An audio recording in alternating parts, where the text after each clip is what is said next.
Salam guys, we're back here, LGC Podcast, and inshallah today we have a close friend of mine, Kay.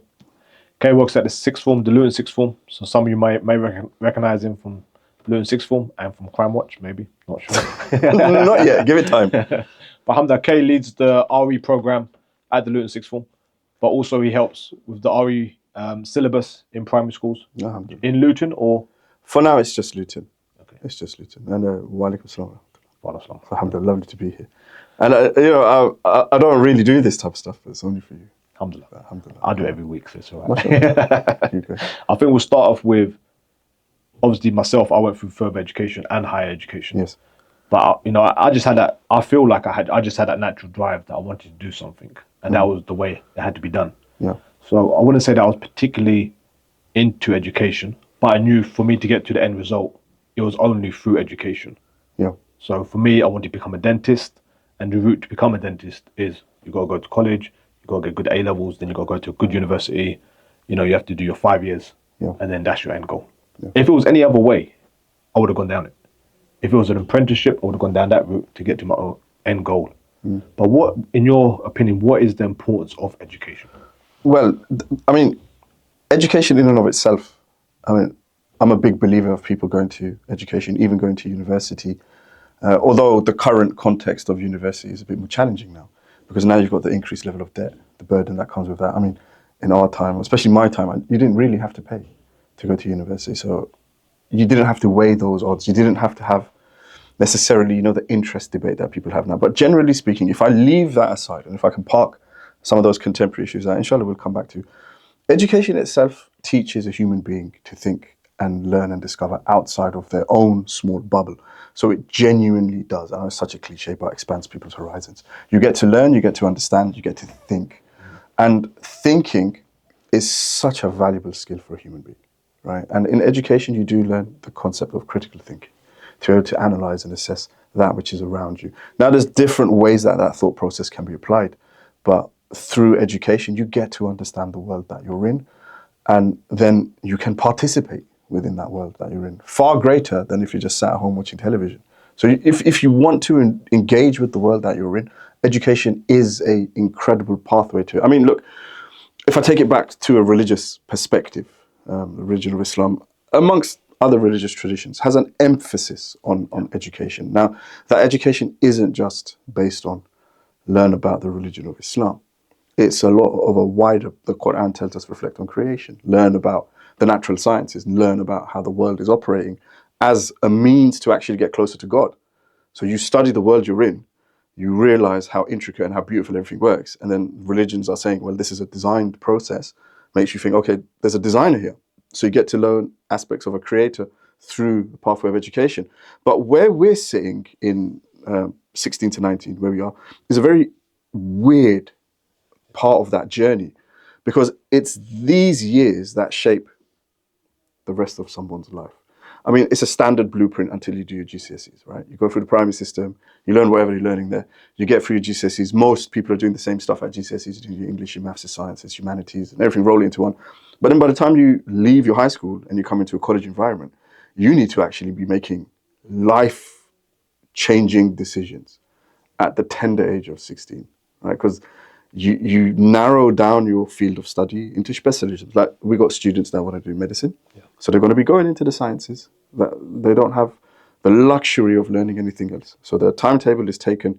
There's an assumption, and I think since the past maybe 5 years, this assumption has been a little bit knocked, but still not enough movement, that people who are age 16, they are capable and competent enough to think about where they want to go. Like, for example, the age of consent in this country for relations is 16, which technically means you can become a parent at age 16. Yeah. You can have a child. So if you can have a child at age 16, then you can make some decisions about where you want to go. But that's not the case. That's not the case. And what we're seeing where we are, although I should disclaim everybody, my views are my own, not my organizations or any other organization that I may work with. I'm just representing my own capabilities here. But what we're seeing is the kids that come through the door with us, they're not really ready to make those decisions. There's a lot of uncertainty for them. Do you feel like that's obviously we're looking at a generation now that maybe 20, 30 years ago, the age group was completely different.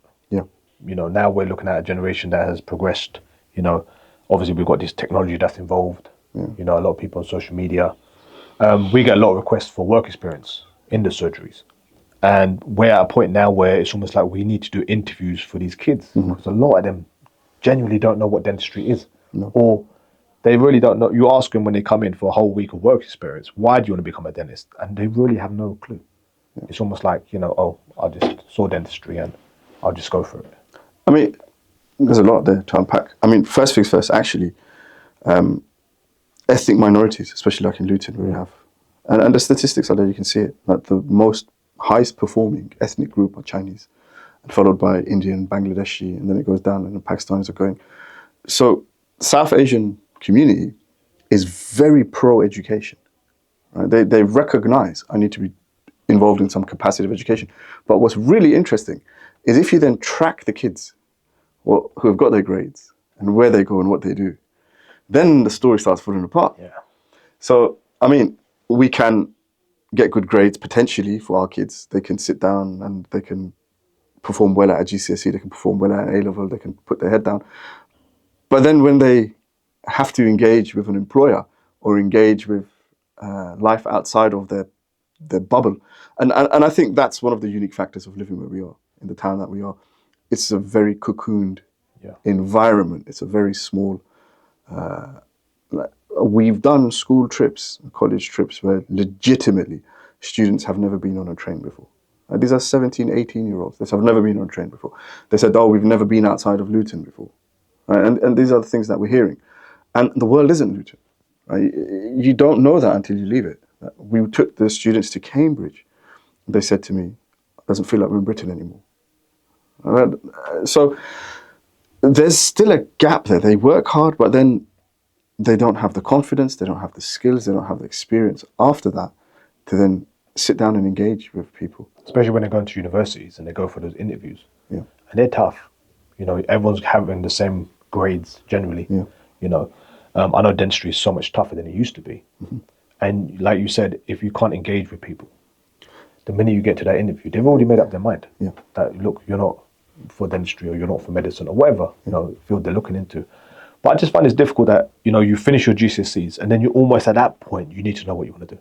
Because your A-levels will then dictate what you do in university. But the work that goes on for that has to have happened years before. Yeah. So actually helping people with pathways. And I do know there's work being done in high schools to help support that. But this is, again, where parents can have a much more active role as well. I mean, look, we're part of a generation where we've gone through it now. And we can navigate the younger generation through it. I mean, our parents might not have necessarily been able to do that with us, but they knew that, we need to work on skills and we need to work on education. We can help with the pathways. But this is where parents really need to step up, especially from our generation and the emerging generation. They need to have a far more active role. Kids do not know what they want to do. And, talk to your child and try and understand, or give them the breadth of opportunities. There are many organizations now coming forward for helping people to get voluntary experience. People get exposure to industry so they can see and think about what they want to do. But this, again, look, you've got to understand where this all begins. The very nature of our education system, in Britain anyway, went through, like, if you track the journey of our education system, where it came from and how we are where we are, the origins that came from, it was mandatory for a 5-year-old to go to school. Up until that point, that was after the Industrial Revolution. Parents need to be in factories. There's this type of stuff, and there's a skill set. And then you navigate that until you get to the 1980s. And that was the biggest shift that ever occurred for us. We had Thatcher and her government. They did what we call marketization of education. Where now, and we're still feeling this, a school is rated. There's performance league tables. So, the individual has been reduced to data. And this idea of, parents can shop around parentocracy. If that school's good, well, how do you measure if it's a good school? Oh, we're looking at performance data. Best GCSE scores. Oh, if they've got really good GCSE scores, then there must be somewhere I should put my kids. But then when you do that, you've reduced your child to a data point. Right? So we can say, how many people got grade 5 or above in GCSEs? Now the focus is on our outcomes.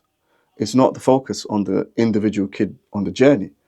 So that has had a tremendous, in my view, negative impact on how we approach each and every child that's in the classroom. It's almost like the teacher doesn't have a choice. You're maneuvering them to an exam. Yeah. You're not trying to develop them. And the point being made is it doesn't have to be that way, right? This isn't the only model of education that we have. Like, I mean, a lot of people say this and a lot of people roll their eyes, but actually Scandinavian countries, like Finland was the one that led the way. In the 1990s, Finland had a financial crash, economic crash, and they decided to rebuild. And at the front, they said, you know what, we're going to have a knowledge economy. We want our school system to be far more than what it is. They run a school system, but they really don't have exams. Like, the focus isn't on exams. If you want to go to university, you go to university. And the state will invest in these things. In Finland, if you want to be a teacher, it's the same level of training and education that you need to qualify in medicine here.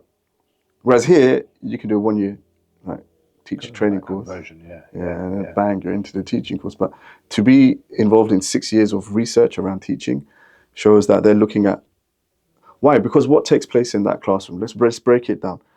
Here, your kid goes to school age 4, right? Realistically, reception. The average life of a kid, the day to day. So they're waking up at 7, they're going to school, getting ready, 8:30, they're at the school gate, they're getting picked up 3:30, they go home, they get ready for bed for 7 at that age? So how much exposure have they had with their parents? 3 hours in a day. And that's 5 days a week. So it's the education system that's actually shaping them fundamentally when they're there in these early stages. And if that pathway is trying to train them, look, our kids in primary schools, year 6 SATs. Now our school has chosen not to do the year 3 SATs. But can you imagine, our little ones trying to get ready for an exam that actually matters and shapes the pathway of where they're going and how we do them. And then don't forget, we still do setting and streaming, top sets, bottom sets, middle sets. Yeah. What does that do to a kid? So now not only are you labeling the kid feels as though I'm a bottom set kid, right? And then that might not be the case, right? That might not be the case. Our classroom environments, you've got so many kids in a class, it's very hard for a teacher to manage that. Then you put a TA in there. It's still very difficult to manage that. So how much attention and care and character development is taking place for a child? And then in that context, you then say to that 16-year-old, now make a decision about the 3 subjects you're going to study that will forever shape your journey, right? And they don't know how to do that. I stopped a lesson once and I just asked the kids, I just wanted to know, what's your motivations? Some kids said money. I said, don't be ashamed to say that. It's fine, Bismillah, you want to make money, make money. I said, all right, tell me how much money you need to make. What do you want? Oh, I want to buy a house. Okay, fine. Let's talk. And I asked them, how much is a house? Shrugged their shoulders. I said, okay, let's look. And what part of the world do you want to be? I want to be around here. Okay, how much does it cost to live around here? They looked, they were shocked. I said, yeah, but that's the prices. And then had a quick conversation to them about what's a mortgage, right? And how do you even get one? And your income. And then they realized, the kid that I was talking to, they needed, for the house that they had in mind, they needed 110 grand salary. I said, and what do you want to do for a living? Right? No, you got to square that circle now. Yeah. And then we started looking at professions. And I just saw this wave of depression in the room. And I was like, I feel bad, but somebody has to have this conversation with you. It's a tough conversation to have. It's a frightening conversation to have. Because what you're saying, look, if our success criteria is materialism, house, car, money, holiday, if that's what we're saying is a successful human being, then in order for you to get that, there's only limited avenues and pathways that you can go down. And that's frightening for a kid to think that. Which is why I think, one of the really positive things about faith and religious belief is the success criteria isn't materialism. There's an emphasis of success is character, right? And who you are as a human being. But that don't. Yeah. So you see this society doesn't grade that, right? This conflict that you find these kids in. It's tough because even in my profession, like the medical profession, the majority of, it's hard for me to say majority, but there is a lot of students that go into medical dentistry just for pure financial reasons. I'm pretty sure that at some point I probably went into because of this. I can't remember that far back. But again, that's what it was. It was kind of like, you look at what are the highest earning professions, and I'm going to gear myself towards that. Because like you said, I want the house, I want the car, I want, status in society, But then dealing drugs will give you all of that as well. And this is again a dilemma that we have. Or they, I mean, I'll come back to you on that same point, the house and the car and the professions. So at one point I was training or going down a pathway, like heavy into law. And I remember in my training days, I was at a barrister chambers in London, top barrister chambers. And, you got all of us little grads there, and we have in our mind that this is like potential job interview. So you have to be nice suit and be on point with it and ask really intelligent questions, get them interested. And we've been spoken to by an elder English gentleman, must have been in his 50s, very well polished, and made a lot of money. Like the type of money that they were talking to me, like some of the people they were earning £500 an hour. Right? They're just standard. And you got kids next to me from Oxford, Cambridge, asking really technical questions. But there was one thing that stuck out to me. Now, and I asked, and this is like a taboo, lad. The gentleman in front of me, he didn't have a wedding ring on. And I put my hand up. I said, I just want to know why you don't have a wedding ring. And everyone was like, gasp. How dare you ask a personal question? I said, I want to know. And then he said, in front of everybody, he said, I've had 3 divorces. He says, my work is very difficult for me to maintain a relationship doing the work that I do. Like if someone's getting paid that much, those deadlines aren't moving, right?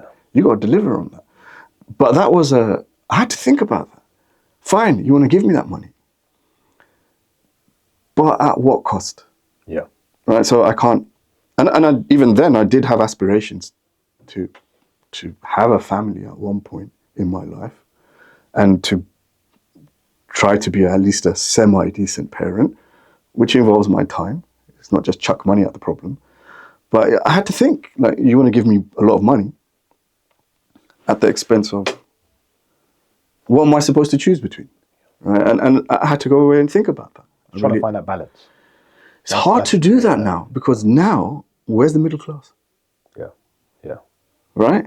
Where's the middle class? Like at one point, a dentist could say, life is good, but now maybe not. Now it's like... That must be tough for the kids. Yeah. And now it's kind of like... It's just shocking. Yeah. It's shocking. And then those professions that literally keep our society together, like a nurse in a hospital. Teachers, I know, but... Even we saw a reduction in applications for medicine this year. That's insane. Yeah. That's insane. Because again, it's what we see in the media is we see the doctors going, to the government and, almost begging for more money. Saying that, look, we need a pay rise. We can't live like this anymore. No. So you have the student that's looking, and they're saying, well, I don't want to be in that position in 6 years' time, 7 years' time. Well, I can't make ends meet. So now they're starting to look at medicine and say, well, actually, medicine doesn't cut it anymore. Let's go to dentistry. I'm joking. Are you going to recruit them? Is this your way in? Oh, by the way, on that, I will say this for if anybody's watching and they are interested. And I've been told this by someone who recruits for medicine at one of the top unis. He did say, if a student sat in front of me, because look at what people do. Like standard, they don't want to go to medicine. I don't know who told them this. They do biology, biochem, which they need to do. They don't have a choice. And then they do like physics or maths. And then they turn up and say, hi, look at me, I want to do medicine. And I was told by a person with big authority, they said, if someone sat in front of me with biology, chemistry, and religious studies, I'm interested. Because that person who studied religious studies understands the world that they're living in, understands people, understands ethics, understands morality, understands the complex questions about humanity and what makes us humans and how to behave in a right and a wrong context. They said these are the questions that we need addressed in the medical profession because you're dealing with humans. Is this you selling your RE? I am now. Okay, fair enough. We're full at the moment, but there's a waiting list. But we'll put a link at the bottom if anyone wants to sign up for... No, but it's the truth of it. People need to think. Because again, in my situation, my personal situation was, I looked at dentistry and I said, exact same. I said biology, chemistry, maths. Yeah. Because again, I was just trying to chase that end goal. Yeah. And everyone said, look, these are the 3 sciences. Yeah. Get to work. I'll be honest with you, never did I consider RE. Well, I mean, back then, anything else. Back then, why would you have? I mean, here's the thing as well. This is such a myth. RE at high school and RE at A-level, different. No, you got to remember I done RE in Belfast. Okay. So this was... yeah. Well, I don't want to speak on Islam, we didn't talk about Judaism, we didn't talk about anything else. And you only spoke about a particular type of Christianity, right? And John 3:16. So, I mean, look, it's just wildly different. when you come at A-level, because you're asking genuinely pertinent questions about the world that we're living in. How do we engage with it? What are we supposed to do? Because we're witnessing, genuinely, I can't remember in living memory the moral bankruptcy and just moral degeneracy of the world that I'm living in. And Scary. Yeah, no, horrific. Scary. And to the point where I just don't even know how to respond anymore to the things I see and things I think we're seeing it both in male and female. Yeah. You know, like in men, we've seen this whole kind of Andrew Tate thing going on. And, you know, and then with women as well, it's all over the place as well, you know, and it's tough. And again, you know, social media, extremities are pushing against that. Yeah. And they're pushing these kids to do certain things. I mean, it's... Like the concept of a streamer, this is what I still can't get my head around it. You can have these streamers that are 16, 17-year-old, multi-millionaires. They literally have a team just follow them around and record every single moment of their life. This is fine, okay.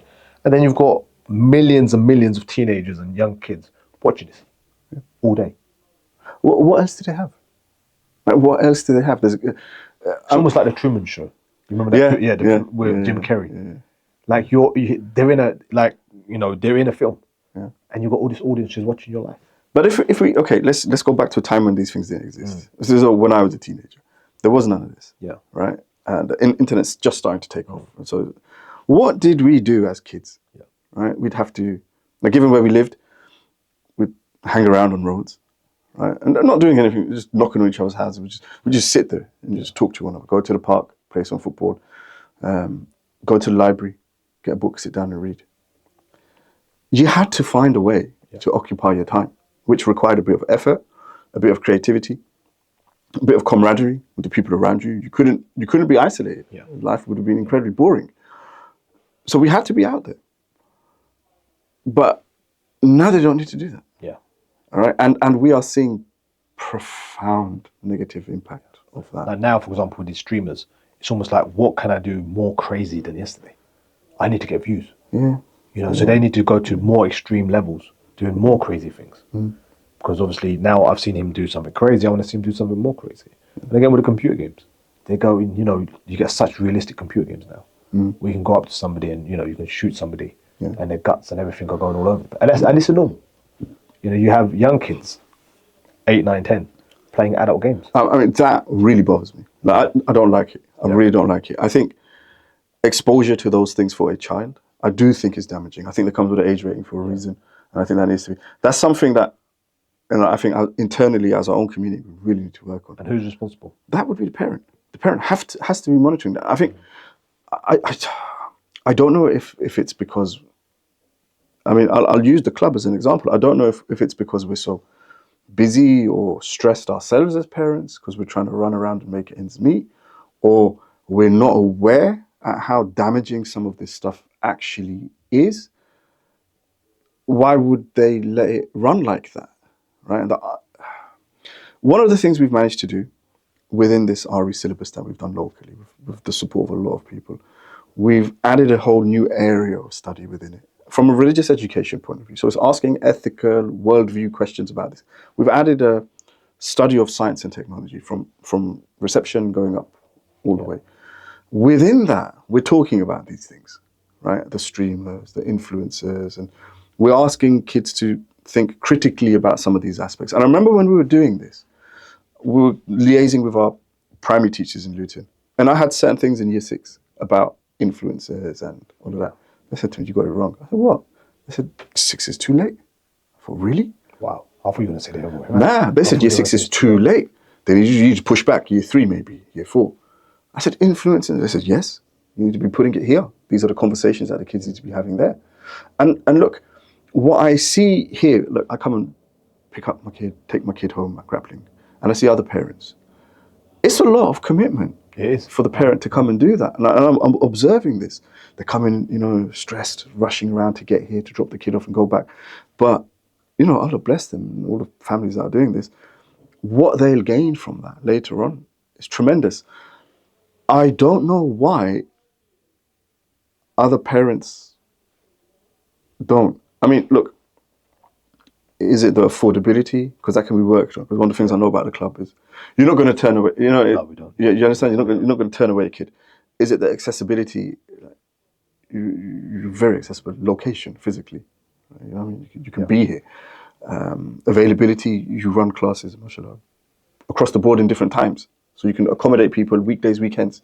So if these three things are met, affordability, availability, accessibility, if these things are met, why isn't there you as a teacher, as an educator, I would say parents should be climbing the walls to get in with their kid. Yeah. Now, look, my son's been here, 4 years, since he was very young. He's been doing this. And that was a massively concerted effort from my wife and I when we sat down and we said, look, what do we do? Where do we go? Why? Right? Why? This is for his future. Yeah. So I'm not saying at age 4 I want him to be a black belt in jiu-jitsu so he could go win medals. Take on fast. Yeah. He probably would have. We need someone, bro. No. But now, look, he's a bit older. And I remember the days. There's some days when he's like, I don't want to go. Yeah. And you're like, get in the car. This is absolutely no. Get in the car. Yeah. Right?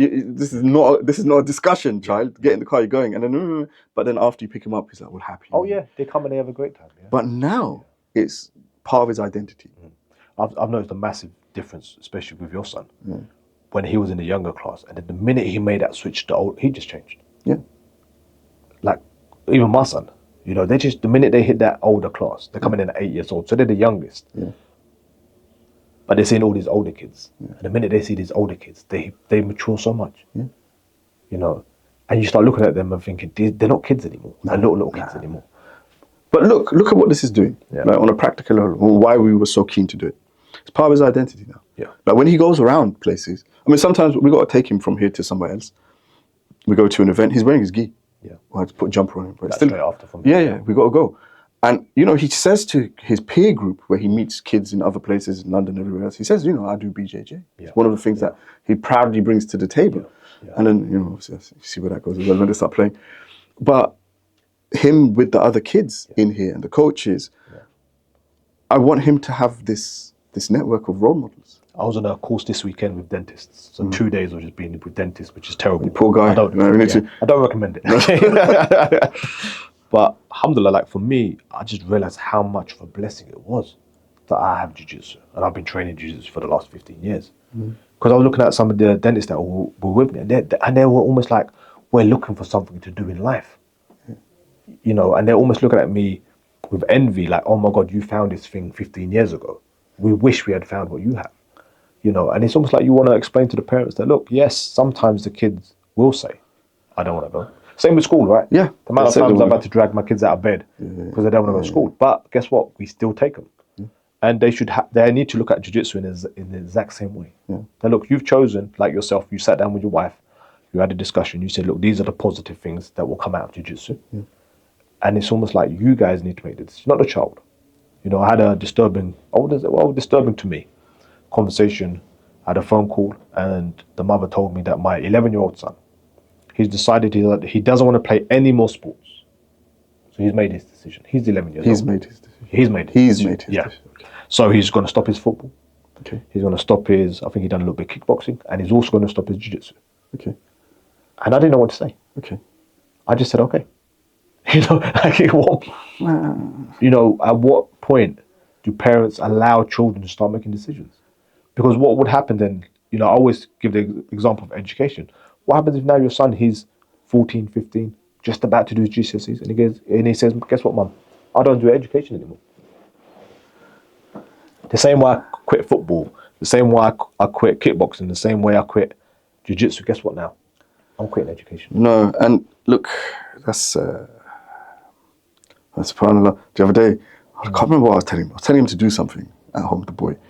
And he turned around and he said to me something like, oh, this is the choice I've made. I'm like, that's a double take. I was like, at what point did you think, at what point did you think this was a two-way conversation? Like, and that, he is a child for a reason. He's considered, by any standard, he's a child. Right? Islamically, he's considered a child. Yeah. In the UK, he's considered a child. Yeah. Right? So, you would hope parents would operate in the well-being of their children to make decision-making abilities or to build a foundation for them so that when they are making decisions, they are making the right.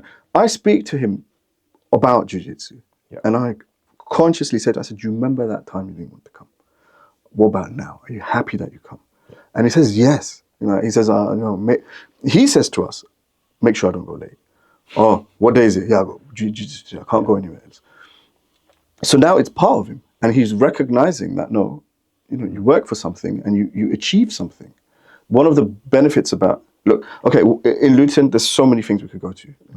Near where I am, there's some Shotokan karate, all of this type of stuff. Yeah. Why jiu-jitsu? Why that? Firstly, there was a sunnah element to it, which was important to us. Yeah, so that was the Prophet, peace be upon him, spoke about wrestling, and we have evidence in the sunnah about wrestling. There's hadith that speak about wrestling. So there's a reason then it's mentioned. Even if on the face of it that reason isn't apparent, we trust in it being put forward. So there's that. Secondly, the notion of wrestling from my perspective is you've got to learn to think. Right? There's an intellectual ability to it. Where you have to think, well, if I do this and I do this, and it's the same what you was talking about, critical thinking. Yeah, you have to have the same benefit from education. You get that from jiu-jitsu. It's problem solving at the highest level. Because if you make a mistake, and under pressure. Oh, massive pressure. Right. So that critical thinking, problem solving under pressure. You can't if you're sparring, fighting like boxing, you can back off. Yeah. Right. You can make distance and you can recuperate. That's nice. You can't when you're sort of sat on you. It's a bit harder for you to do that. I think especially when you're going into a spar or you're going into a competition, and the guy's better than you. Just facts. The guy's better than you. He's a black belt. You might be a blue belt. Okay. Yeah, you still go and you still fight, and you still you still spar and you still try and put on your best performance, even though you're going to lose. And that's such a valuable lesson in life. That no matter what happens, yes, I might have a thin chance at winning here, but guess what? I'm still going to give it my all. Still going to try my best. But these are values found within our faith. 100%. Right? And look, we make no secret of it. Faith is important to us, and we want those values to be embedded into what we do. And jiu-jitsu is an element of these practical values, coming to life, where we exert effort in hardship, and you continue in hardship and success, but try your best, and that's the success. The end result is with Allah. If Allah's pleased with you. That's it, right? That's the success comes with Allah. This is what happens. And jiu-jitsu for me is a practical reality. Coincidentally, there's a study that we saw that demonstrated that from many of the combat sports, the benefit of a child doing jiu-jitsu compared to some other combat sports. Some other combat sports were making people aggressive. Jiu-jitsu wasn't. And jiu-jitsu was giving that skill self-discipline, actually, which was interesting. The kid overcoming themselves in that regard, because the frustrations they feel when they can't do something, they have to learn to deal with that. They have to learn to deal with it. And again, look, we're both children of immigrants. They immigrated to this country, and they worked hard. They did. They worked hard. They came to. It's sometimes I think to myself, how would I feel if I immigrated now to another country? That's tempting, isn't it? You see that Spanish villa you want to go to. It'd be tough. No, of course. The first thing I think about anyway is that where would I work? Would I get a job? Would I find a house? Would I be able to get food? Our parents came here when it was tough. It was really tough. Yeah, they gave us the best that they could give us. Alhamdulillah, now, we have good jobs, we have a good income, we have stable income. We have homes and cars, and we've got all this spare money that we can. Speak for yourself. Spare money. I'm a teacher. Spare money. But what I'm trying to say is that look, kids genuinely don't have anything hard to do. Compared to no, I mean just the language barrier. Yeah. Like, can you imagine us in our age, right? Go and learn Spanish, like from scratch. Come on, man. There's a lot of Spanish theme going on here. No, but can you see what if you go missing, I know where you're going to do. No. Apparently, they're not keen on tourists right now. They're not right now. I may come across as an immigrant then. Maybe they'll embrace me. Maybe they think I came off a boat and they'll be like, yeah, bring him job in the kitchen. Maybe I could be all right. But just overcoming that. Look, we can say, alhamdulillah, we're quite articulate. We can express ourselves. Take that away from us. Yeah, it's difficult. How do we even function like in a society? And our families come from a whole different world, and they come here, and English isn't their first language, and they got to kind of like get to grips with that before they can even figure out what they're doing here. So no, I get it. But then, yeah, I mean, the other day my boy was complaining. I was like, oh, tell me about your day. Like, he seems like huffing and puffing. I said, we took you out in the morning. You went and you played with your friends. You had fun. You've come back now and you've gone out again and we've taken you somewhere. You've had fun. You've played. I said, well, where is the issue here? Where's the stress? I can't see this. Where's the issue here? But look, you know what? Alhamdulillah. If these are the difficulties that they're facing, then we owe a debt to our families. 100%. Yeah. 100%. To do what they did to get us where we were. And, you know, our kids will face different challenges that you and I won't be able to fathom. And they're going to, and our hope is we've given them some level of a foundation to deal with that. The world is, I mean, the advent of technology coming, right, which is lost on me. AI coming the way it's coming. You just don't even know what's real anymore. I just don't even know what shape the world's going to take anymore. I mean, if we, like, hypothetically, if we automate everything, which they claim is potentiality, what do people do for income? Or how does this work? Are you talking mass unemployment, or the government will provide a living wage? I mean, just how does this work? Even in my field, you know, we're starting to see AI come in. Mark Zuckerberg's father's a dentist. Okay. So he's been pushing heavy. So he's got unlimited funds. Yeah. So they're looking at AI in dentistry, having robotic dentistry. Okay. You know, I saw on the weekend, one of the delegates was showing me a video of a robot placing an implant in a patient. You know. How do you get your head around that? Yeah. I said to him, do you not smash it? You know, we're going to lose our jobs here. Come on. I like that power to the people. Yeah. Smash the robot. Smash the robot. But yeah. No, but how do we deal with that? I mean, they're doing it in the classroom. China's doing it. Saudi Arabia's doing it with AI technology, teaching kids with AI bots. And the scary thing is they said this robot has placed 100,000 implants in America. So it's on its way. Yeah. Whether we like it or not. No. But lucky for us, it's very expensive. But for now, yeah. Yeah. 100%. But how do we respond to that? How do we deal with that? Right? I don't know. This is still. Yeah. It's a difficult one because obviously we enjoy the technology so much. You know, that's the truth, right? Everyone enjoys the technology. Yeah. Yeah, we just don't realize that it's sneaking up on us and it's gonna catch us. You know, and that's the sad thing about it. Yeah. But again, how do we prepare people for this? Because it's going to blindside a lot of people. Yeah. I mean, myself included. How do I prepare someone for it? And do you try to protect your children from it as much as you can? I mean, certain things right now, for sure. Yeah. I mean, look, our kids are 8? Yeah. In that region. Yeah. For sure, they're not ready for some of what's out there on the technology. They can click on one thing incorrectly. You're talking nightmares for a period of time. Yeah. Right. Yeah. And unfortunately, there are malicious actors out there too. 100%. Who intentionally put content there to do harm. On these YouTube videos, you know, for kids, halfway through it just changes. That was a thing going on, yeah. Right? And you know, I never knew one of the reasons that they got rid of comments on kids' videos on YouTube was to do with paedophilia. Wow. You know, what the hell? Yeah. Because, you know, we won't even think of that, right? But apparently people do. Yeah. There's a lot of evil in the world. Yeah, and we don't, you know, and again, alhamdulillah, we bubbled from it. Yeah. And then, look, imagine, our scholars have said technology or social media or internet is like a knife, right? A knife has good uses, right? Yeah. It can chop vegetables and whatever have you. But would you leave your child unaccompanied with a knife? Right? Even if it's a kitchen knife at home. If you ask them to chop vegetables, we just give them the knife. You wouldn't. That's how the perception has to be towards the stuff that's taking place on the online world. Then it's almost looking like, you know, the way, for example, like we look at alcohol and we look at gambling in Islam. And it said there is goodness in some things, like gambling, for example. But the bad in it is way, way, way more than the good. And it's almost like technology, this is where it's heading. Like, yes, there's goodness in technology. Like, I've got, you know, I can read Quran on my phone. You know, I can listen to a lecture on my phone about Islam. But how much bad is there that goes with it, right? This is the whole... And how easy is it to protect yourself from it? You know, that's the problem. And we all, you know, we always have, all of us, everyone has this problem.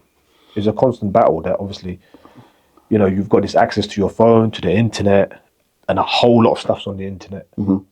And then you're like, wow, my kids are now coming to an age now. My oldest boy, he's 10, where he's going to be like, okay, you know, and then, subhanAllah, you just don't want them to go down that path, man. it's so tough, man. Just the thought of it. It's frightening. It's frightening. But we need. Look, we're not experts in this field. Yeah. We need people from this field to be coming forward and to be saying that this is how we can help. But then the thing is, to grow as Muslims, especially, you look at the Islamic empires and the countries, we need technology. Of course you do. Whoever doesn't have technology falls back, right? And that's the thing. It's like. So look, there's one thing about using these things, but then how do we direct the use of them to positive? But how can you do that? I mean, we look at China, for example. Now, China has passed a law that kids can't play computer games after a certain time. How do you even enforce that? I'm not sure how they enforce it. I understand. I'm assuming they can. China's one, they can enforce it. That comes out cupboard. It goes back in. I'm sure they'll be able to enforce it. But look, we're seeing kids that come on a Sunday. They come to a class at 11 o'clock. Okay. And they're yawning as they walk through the door. Then you ask that kid, what time did you go to sleep? He went to sleep at 1, 2 o'clock. What were you doing? He was playing games online. But is no one aware of this? Like in the household? I'm sure they are. But it's almost like, it's a weekend, right? It's a Saturday night. I mean, rather than having this kid whinge at me, I'll just let him play until he gets so tired that he'll fall asleep by himself. But then what you could do, you can give them alternatives, right? Like it's a bit slower and a bit harder. Give them a book. I know that sounds dumb, but kids do like books. But that needs to be embedded a little from an early age as well. Even with us as adults, if we had a phone and we had the games and we had the computers, if you took all of that away from us and there's a book on the table, we'd read it. Yeah. And it doesn't matter what the book is about. No. Sooner or later, I'm going to pick that book up. Yeah. You're gonna. You have to. Yeah. You're gonna find. Again, you look at, for example, in prison, right? Yeah. Why do people turn to education and books and they start reading and they start learning? Because look, there's nothing else. You're almost forced to. But what does that do to them in prison? That helps with rehabilitation. Yeah. Right. Yeah. So they read a book, they can learn, they can opportunity that maybe they never had before. But how do we do that? And that's one thing that we tried so hard in the early years to keep them away from technology. Tried, and put books for them. Yeah. Like make sure they got library cards. Yeah. Make sure they can attend to a library. Make sure they can sit down and read a book, and read to them when they couldn't read. So they know that books are a thing and they exist. There's goodness in that. I mean, look, take the book away. Don't forget it. Just go look at our cultures all throughout time. It was oral cultures. People were telling stories to one another. So that whole idea of just hearing a story and taking it in, massively important for development. There's not a single study out there that doesn't say that is hugely beneficial for. I think as parents, we need to make the sacrifice first. Of course. Like, for example, I personally spend way too much time on my phone. And then how do we expect our kids then to... Yeah, they model what they see. Right? 100%. Yeah. If I'm reading, there's a high chance that my kid's going to read. Yeah. But if I have no regard for a book, and I'm screaming at him saying, hey, look, why are you not reading for? Why are you not reading for? Same with Salah. Yeah, of course. If I'm not praying Salah, how do I expect my son or my daughter to pray Salah? Of course. It's not going to happen. No. It's not going to happen. But the kid, look, they're amana to us. We are accountable for them. Yeah. And we often lose sight of that, how high that accountability is. We're going to be questioned about that. Yeah. They're not questioned about anything until they become an adult. We are. And all of the things that falling short and the misgivings that we did for those kids, we will be asked. And how do we respond to those things? Because parenthood, look, there's no course that you go on before you have a kid.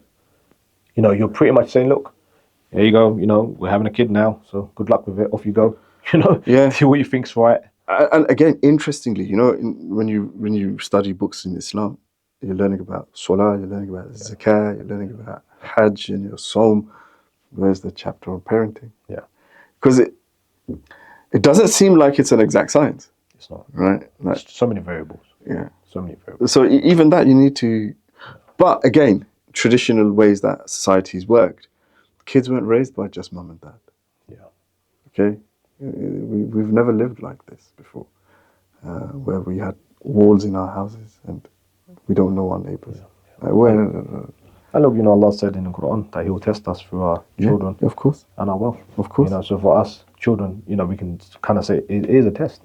We need to pass this test. We can't just leave them and let them do whatever they want. No, they can't.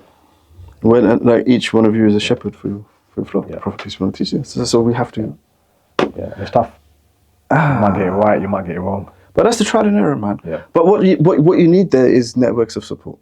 Yeah. Like people around you that you can have these conversations with, or you can say, man, what do I do here? And then they can maybe give you. you're not going to think of everything. Yeah. You need to be around people who can talk to you about it. And look, again, even going back to education, I see homeschooling. Right? And I understand why. I do. I really do. And I know there's goodness in it. But I do see, when they come to us at 16 to 19, a generalization that I've seen from the kid is that massive lack of resilience. Because, and I vividly remember a couple of kids, I'm like, I need the essay done. I can't do it. Why? I don't know. Why you can't get it? Everyone else is getting over it. Why you can't get the essay? Oh, it's hard. Because, that parent doesn't want or intervenes too quickly at that difficulty. I mean, look, I remember your kid competing. Right? There's an urge of you to jump in. Yeah. But you can't. Yeah. You got to let him.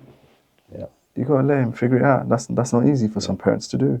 Or, we have a maternal and paternal nature. Yeah. We don't want our kids to I struggle. guess it comes down to hard love sometimes. That even though you want to give your kid everything, right? Yeah. Like even myself, we want to give them everything they want. Yeah.